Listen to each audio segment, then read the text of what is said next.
अस्सलाम वालेकुम नाज़रीन, मैं ਤੁਹਾਡਾ ਦੋਸਤ ਨਸਰ ਜੀ ਮਨਸਾਰੀ ਤੇ ਤੁਸੀਂ ਵੇਖ ਰਹੇ ਹੋ ਪੰਜਾਬੀ ਰੰਗ। ਮੈਂ ਤੁਹਾਨੂੰ ਵਿਖਾਣਾ ਪੰਜਾਬ ਦੇ ਸ਼ਹਿਰਾਂ ਦੇ ਖੂਬਸੂਰਤ ਰੰਗ। ਤੁਸੀਂ ਕਿਤੇ ਨਹੀਂ ਜਾਣਾ, ਰਹਿਣਾ ਮੇਰੇ ਸੰਗ ਤੇ ਵੇਖਦੇ ਰਹੋ ਪੰਜਾਬੀ ਰੰਗ। ਅੱਜ ਦੀ ਮੈਂ ਇੱਕ ਵੀਡੀਓ ਬੜੀ ਮੁਨਫਰਦ ਔਰ ਬਹੁਤ ਦਿਲਚਸਪ ਲੈ ਕੇ ਆਇਆ, ਜਿਹਦੇ ਵਿੱਚ ਤੁਸੀਂ ਵੇਖੋ ਕਿ ਇਹਤਿਆਤ ਬਹੁਤ ਜ਼ਰੂਰੀ ਹੈ। ਮੈਂ ਤੁਹਾਨੂੰ ਇਸ ਵੀਡੀਓ ਵਿੱਚ ਵਿਖਾਉਣ ਲੱਗਾ कि 2-3 ਡਕੇਟ ਆਉਂਦੇ ਨੇ ਰਾਤ ਦੇ ਹਨੇਰੇ ਵਿੱਚ ਔਰ ਰਾਤ ਨੂੰ ਕੁੰਡਾ ਖੋਲ ਕੇ ਦਰਵਾਜ਼ੇ ਦੇ ਵਿੱਚੋਂ ਗੱਡੀ ਕੱਢ ਕੇ ਲਾਈ ਜਾਂਦੇ ਨੇ। ਤੇ ਤੁਸੀਂ ਇਹ ਵੇਖੋ ਕਿ ਇਸ ਟਾਈਮ ਸਾਨੂੰ ਨਾਲ ਦੀ ਸਕਰੀਨ ਤੇ ਨਜ਼ਰ ਆ ਰਿਹਾ ਕਿ 2 ਡਕੇਟ ਜਿਹੜੇ ਨੇ ਉਹ ਆਏ ਨੇ ਇੱਕ ਛੋਟਾ ਸਾ ਰਾੜ ਲੈ ਕੇ ਤੇ ਉਹਦੇ ਨਾਲ ਉਹਦੀ ਪਮੈਸ਼ ਲੈ ਕੇ ਤੇ ਉਹਨਾਂ ਨੇ ਉਹਨੂੰ ਖੋਲਣਾ ਸ਼ੁਰੂ ਕਰ ਦਿੱਤਾ। ਇਸ ਵਾਸਤੇ ਤੁਹਾਨੂੰ ਮੈਂ ਇਹ ਨਾਲ ਕਹਿਣਾ ਚਾਹਾਂਗਾ ਕਿ ਤੁਸੀਂ ਆਪਣੇ ਦਰਵਾਜ਼ੇ ਦੀ ਆਪਣੇ ਘਰ ਦੀ ਹਿਫਾਜ਼ਤ ਖੁਦ ਕਰਨੀ ਹੈ, ਕਿਉਂਕਿ ਜਿਹੜੇ ਡਕੇਟ ਨੇ ਉਹ ਮੁਖਤਲਿਫ ਤਰੀਕਿਆਂ ਨਾਲ ਡਕੈਤੀਆਂ ਕਰ ਰਹੇ ਨੇ ਔਰ ਉਹਨਾਂ ਵਾਸਤੇ ਬੜੀ ਆਸਾਨੀ ਹੋ ਰਹੀ ਹੈ। ਇਹ ਦੇਖੋ ਬੰਦਾ ਨਾ ਬੜੇ ਅਹਤਿਆਤ ਨਾਲ ਕੁੰਡਾ ਖੋਲ ਰਿਹਾ ਔਰ ਦੂਸਰਾ ਬੰਦਾ ਉਹਦੀ ਨਾ ਹੈਲਪ ਕਰ ਰਿਹਾ ਤਾਂ ਕਿ ਕੁੰਡਾ ਖੁੱਲੇ ਤੇ ਆਵਾਜ਼ ਨਾ ਆਵੇ। ਇਹ ਵੇਖੋ ਬੜੇ ਅਹਤਿਆਤ ਨਾਲ ਉਹ ਬੰਦਾ ਜਿਹੜਾ ਨਾ ਕੁੰਡੇ ਨੂੰ ਖੋਲ ਰਿਹਾ ਔਰ ਕੁੰਡੇ ਦੇ ਵਿੱਚੋਂ ਜਿਹੜਾ ਅਰਲ ਹੁੰਦਾ ਨਾ ਉਹਨੂੰ ਪਿੱਛੇ ਧਕੇਲ ਰਿਹਾ। ਇਹਦੇ ਨਾਲ ਪਿੱਛੇ ਕੁੰਡਾ ਚਲਾ ਜਾਏਗਾ ਤੇ ਦਰਵਾਜ਼ਾ ਖੁੱਲ ਜਾਏਗਾ। ਵੇਖੋ ਦੋਵੇਂ ਬੰਦੇ ਜਿਹੜੇ ਨਾ ਉਹ ਆਪਣੇ ਆਪ ਨੂੰ ਕਾਮਯਾਬ ਕਰਨ ਵਾਸਤੇ ਬੜੀ ਮਿਹਨਤ ਕਰ ਰਹੇ ਨੇ।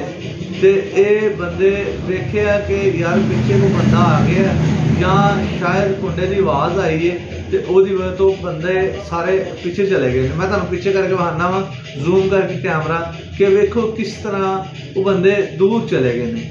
ਉਹ ਥੋੜਾ ਪਿੱਛੇ ਕਰਕੇ ਇੱਕ ਲੜਕਾ ਖੜਾ ਹੈ ਜਿਹੜਾ ਆਪਣਾ ਦਰਵਾਜ਼ਾ ਖੋਲ ਕੇ ਸ਼ਾਇਦ ਦਰਵਾਜ਼ੇ ਦੀ ਆਵਾਜ਼ ਆਈ ਹੈ ਤਾਂ ਪਿੱਛੇ ਚਲਾ ਗਿਆ।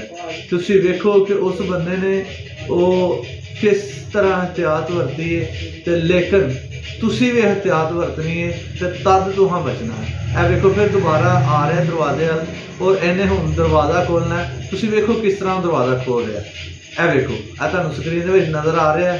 ਤੁਸੀਂ ਇਹਨੂੰ ਵੇਖੋ ਕਿ ਜਿਹੜੀ ਸਕਰੀਨ ਦੇ ਵਿੱਚ ਆ ਕੇ ਇੱਕ ਬੰਦਾ ਆਏਗਾ, ਆ ਕੇ ਦਰਵਾਜ਼ਾ ਖੋਲ੍ਹੇਗਾ ਔਰ ਦਰਵਾਜ਼ੇ ਵਿੱਚੋਂ ਬੜੀ ਈਜ਼ੀਲੀ ਮੋਟਰਸਾਈਕਲ ਕਰਕੇ ਲਾਈ ਜਾਂਦੇ।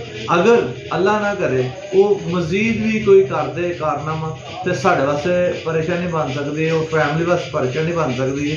ਇਹ ਵੇਖੋ ਹੁਣ ਤੁਹਾਨੂੰ ਮੈਂ ਜ਼ੂਮ ਕਰਕੇ ਵਿਖਾਇਆ ਲੇਕਿਨ ਤੁਹਾਨੂੰ ਨਜ਼ਰ ਨਹੀਂ ਆ ਰਿਹਾ ਕਿਉਂਕਿ ਉਹ ਸਾਈਡ ਤੇ ਖਲੋਤੇ ਨੇ। ਤੁਸੀਂ ਵੇਖੋ ਕਿ ਉਹ ਦਰਵਾਜ਼ੇ ਕੇ ਫਿਰ ਆਉਂਦੇ ਨੇ। ਇਹ ਇੱਕ ਬੰਦਾ ਆ ਗਿਆ, ਇਹਨੇ ਬੜੇ ਅਹਤਿਆਤ ਨਾਲ ਦਰਵਾਜ਼ਾ ਖੋਲ੍ਹਣਾ। ਦੂਸਰਾ ਬੰਦਾ ਵੀ ਆ ਗਿਆ, ਇਹਨਾਂ ਨੇ ਦਰਵਾਜ਼ਾ ਖੋਲ੍ਹਿਆ। ਇਹ ਵੇਖੋ ਇੱਕ ਬੰਦਾ ਅੰਦਰ ਚਲਾ ਗਿਆ, ਇੱਕ ਬੰਦੇ ਨੇ ਬੜੀ ਅਹਤਿਆਤ ਨਾਲ ਅੰਦਰ ਜਾ ਕੇ ਤੇ ਵੇਖੋ ਦਰਵਾਜ਼ਾ ਖੋਲ ਕੇ ਅੰਦਰ ਵੜ ਗਿਆ। ਅੱਲਾ ਨਾ ਕਰੇ ਇਹ ਕੋਈ ਮਜ਼ੀਦ ਵੀ ਕੋਈ ਨੁਕਸਾਨ ਪਹੁੰਚਾ ਸਕਦੇ ਸਨ, ਲੇਕਿਨ ਫਿਲਹਾਲ ਜਿਹੜੀ ਸੂਰਤ ਹਾਲ ਹੈ ਵੇ ਕਿ ਇਹਨਾਂ ਨੇ ਕੰਟਰੋਲ ਕਰਕੇ ਤੇ ਇਹ ਵੇਖੋ ਦੂਸਰਾ ਬੰਦਾ ਵੀ ਅੰਦਰ ਚਲਾ ਗਿਆ। ਇਹਨਾਂ ਨੇ ਮੋਟਰਸਾਈਕਲ ਕੱਢਣੀ ਹੈ, ਮੋਟਰਸਾਈਕਲ ਕੱਢ ਕੇ ਤੀਸਰਾ ਬੰਦਾ ਵੀ ਇਹਨਾਂ ਦੇ ਵਿੱਚ ਐਂਟਰ ਹੋ ਗਿਆ। ਇਹ ਵੇਖੋ ਦਰਵਾਜ਼ਾ ਖੋਲ ਰਿਹਾ, 2 ਬੰਦੇ ਮੋਟਰਸਾਈਕਲ ਕੱਢ ਰਹੇ ਨੇ। 2 ਬੰਦਿਆਂ ਨੇ ਬੜੀ ਅਹਤਿਆਤ ਨਾਲ ਮੋਟਰਸਾਈਕਲ ਕੱਢ ਕੇ ਤੇ ਆਪਣਾ ਜਿਹੜਾ ਨਾ ਉਹ ਕਾਰਨਾਮਾ ਕਰ ਲਿਆ। ਇਹ ਹੁਣ 2 ਬੰਦੇ ਬਾਹਰ ਨੇ, ਇੱਕ ਬੰਦਾ ਹਜੇ ਵੀ ਅੰਦਰ ਹੈ। ਉਹਨੇ ਅੰਦਰੋਂ ਬਾਹਰ ਨਿਕਲਣਾ। ਉਹਨੇ ਵੇਖ ਕੇ ਤੇ ਉਹਨੇ ਤੁਹਾਨੂੰ ਇਹ ਵੇਖੋ ਕਿੱਡੀ ਅਹਤਿਆਤ ਨਾਲ ਅੰਦਰ ਚਲੇ ਗਏ ਨੇ ਕਿਉਂਕਿ ਉਹਨਾਂ ਨੂੰ ਈਜ਼ੀ ਕੰਮ ਲੱਭ ਗਿਆ, ਕਿਉਂਕਿ ਉਹਨਾਂ ਨੇ ਕੁੰਡਾ ਖੋਲ ਲਿਆ।